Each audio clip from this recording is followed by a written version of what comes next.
Welcome everybody to another episode of Thrifty Kitchen. Today we're going to talk about making your own sourdough starter.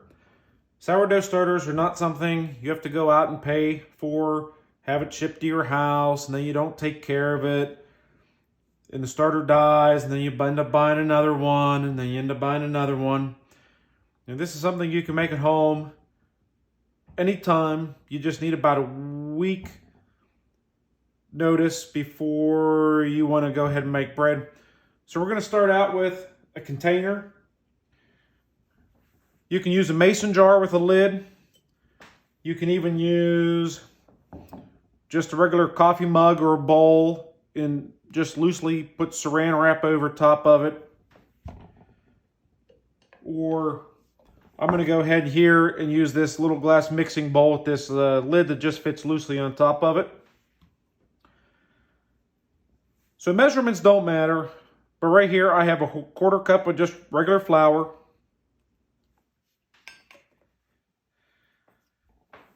And to the flour, I'm just going to add tap water.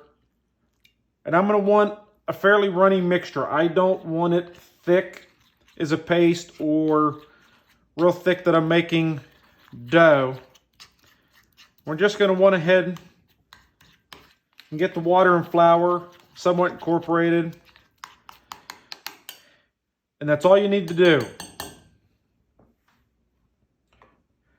From there, you're going to go ahead and cover your bowl or cup. You don't want it airtight. This will end up making CO2 and it may blow the lid off of your container. Go ahead and set this on a countertop or somewhere at room temperature for at least 3 days. After 3 days, you're going to want to go ahead and take the cover off. You're going to want to add another quarter cup of flour and add a little bit more water and wait maybe 2 more days. At some point, it'll start getting very bubbly and it's going to start smelling a little funky. And it's kind of why they call it sourdough. The reason is you are trying to culture local yeast that's in the air and environment around you and maybe what was on the flour, but you also get bacteria and other things that also grow with it.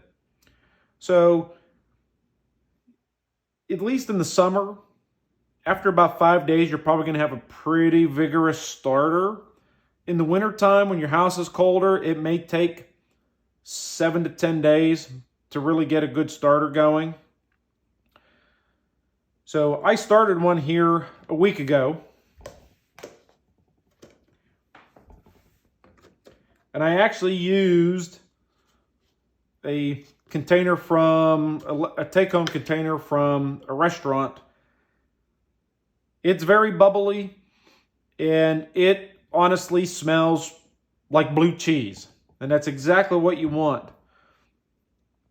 So with this, each time you make bread, you can go ahead and take half the starter out, put it in your bread, add another, say, quarter cup of flour and add a little bit of water back to this.